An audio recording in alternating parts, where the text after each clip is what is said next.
Hey, I'm Nerys, and welcome to Dog Training 101. I'm digging a little bit deeper into balanced dog training. Balanced training uses all four of the quadrants of operant conditioning: positive reinforcement, negative reinforcement, positive punishment, and negative punishment, but does heavily rely on positive reinforcement and positive punishment.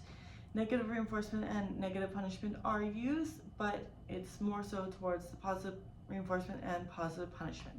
So for example, if my dog displays unwanted behavior like pulling on the leash, she's given a quick correction on a correction collar and immediately followed by praise, by a treat if it's something that she's been struggling with. So I am communicating effectively with my dog that what was done previously, pulling on a leash, was unwanted behavior, but hey, what you've done now is now wanted behavior. Good job, I'm praising you. That is gonna tell my dog that she's gonna continue doing that. So to dig a little deeper into that is balance trainers use a variety of different tools for the positive punishment side of things, whether it be a use of a correction collar of some sort, e-collar, prong collar, plastic prong collar, martingale, possibly a slip lead, a head collar such as a halty or gentle leader. Those are just names of different brands. Anything that a dog might find slightly uncomfortable, not painful. No correction or no tool should ever be painful, but slightly uncomfortable. Just kind of like a little poking to be like, hey, that's unwanted. You get their attention, but immediately followed up by praise and positive reinforcement. Because you really are communicating to your dog that what they're doing, what you want them to do, is excellent. You want your dog to love training. You want your dog to build that bond with you, and you do build that bond through positive reinforcement, but you need to communicate with them what you don't want. Whereas in all positive, you're not really communicating what you don't want, you're just distracting or redirecting for unwanted behavior with a little bit of negative punishment. I explained this in a previous video about all positive training, but as a balanced trainer, it's really important to me to give my dog some sort of correction, some sort of effective communication of what I think is unwanted behavior. Doesn't matter if that's barking, doesn't matter if that's pulling on the leash, if that's breaking a stay, if that's not coming when called. It's anything that I deem, or society in general would deem, as unwanted behavior.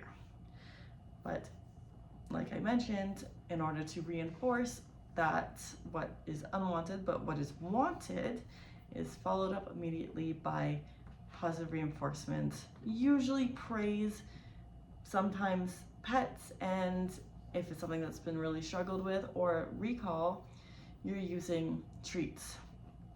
Sometimes high value, sometimes something they really like, sometimes just kibble. It just depends on your dog. It's up to you what you want to use as a reward for your dog. Dogs enjoy praise, they enjoy touch, and they enjoy treats. It just depends on your dog. Some dogs work better in some ways, some dogs work better for other types of rewards. Just because a balanced trainer is using some sort of correction does not mean it's abusive towards a dog. Any dog trainer that will hold down a dog or hit a dog or anything like that is not a good trainer. Don't listen to them. But there's been some misconceptions somewhat recently. It's been growing over the past few years that balanced training or using of any sort of corrections is bad for the dog. It hurts the dog. It doesn't hurt the dog. It can be slightly uncomfortable, but when learning new things in life is slightly uncomfortable. It's just the way that everybody learns, and it's the way that, you know, we're communicating to our dogs, and we're not doing anything to cause harm to them. Now, if someone just takes one of these tools and uses it without training, or has an ill-fitting correction collar, or allows their dog to pull on a correction collar, allows their dog to pull on a gentle leader, it can cause harm, yes, but that's why training is so important. So before you use anything, find a trainer. Regardless of anything, if you're getting a dog, look up some training resources, get a trainer, find videos on YouTube on how to use tools correctly. And it doesn't matter if you're using a prong collar, if you're using an e-collar, if you're using a gentle leader, a slip lead, or even if you're using a harness. Harnesses themselves can also do a lot of damage to dogs. A lot of balance trainers, actually almost no balance trainer that I know, uses any sort of harness because we don't want our dogs to pull. We want to correct our dogs for pulling. You can't really correct on a harness, and harnesses typically are meant to pull. You do have products out there that claim to be no pull harnesses, but like any sort of product, when used wrong, it can do a lot of damage to the dog. I will explain in another video at some point of no pull harnesses, how they're supposed to work, what they're supposed to do, but I have seen many determined dogs that have not had any training and are very slow to train with the all positive methods, which a lot of all positive trainers will use no pull harnesses to teach that loose leash walking and to teach heeling, but the dog is just determined to pull and they will turn and it actually does damage to their shoulders. But again, for another video. Balance training is the one way to effectively train your dog in a way that balances everything. It is great for any dog. A lot of dogs that benefit from it are reactive dogs, but just because your dog's not reactive in terms of being aggressive, even if your dog is super friendly and just wants to jump all over everybody and anybody and anything, balance training is a great tool to let the dog know when it's appropriate to greet people and when it's not appropriate. So you have a way to communicate with your dog. Balance training also does not mean that you have to use a metal prong collar. It does not mean that you have to use an e-collar. Like previously mentioned, there are other tools. Myself as a trainer, I do use correction collars, so I will use e-collar. I will use a prong collar, either a metal or a plastic, or I will use a martingale collar. But it's all about looking at what each individual dog needs, assessing the dog.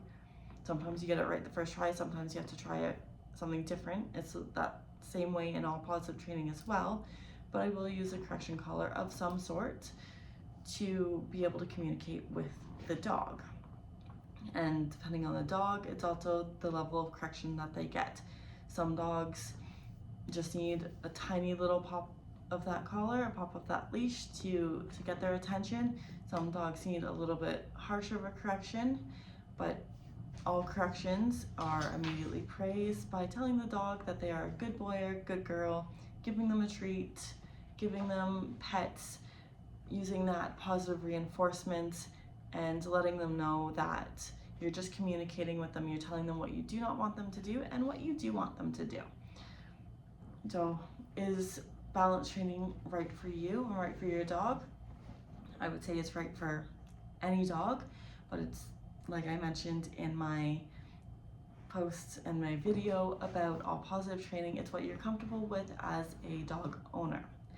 I encourage dog owners to go out and research different trainers in their neighborhoods, different trainers online, see what they like, see what they don't like, look at things with a critical eye, look at what best matches what they're looking for, what best matches what your personality is.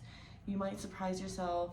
Maybe you find an all positive trainer that your personality absolutely jives with and it works for your dog. Maybe you find a balance trainer that your personality matches with and it works great for your dog. You can find trainers that you think will be a great fit and don't end up being a fit at all, whether it be all positive or balanced. Every trainer is slightly different. There's no one way to train a dog, even within the different methods. I'm a completely different trainer than the trainer that I work under, that I have trained with, and I am different than the other trainers that have also apprenticed under him.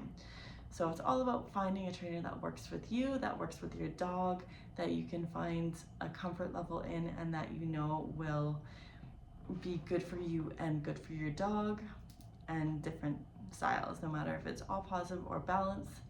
As a balance trainer, I will encourage people when they can to go towards balance training and keep an open mind, and just remember that even balance training is very much positive reinforcement heavy. It is a lot of praising your dog, a lot of giving pets, a lot of giving love, but communicating with a positive punishment, something that is unwanted.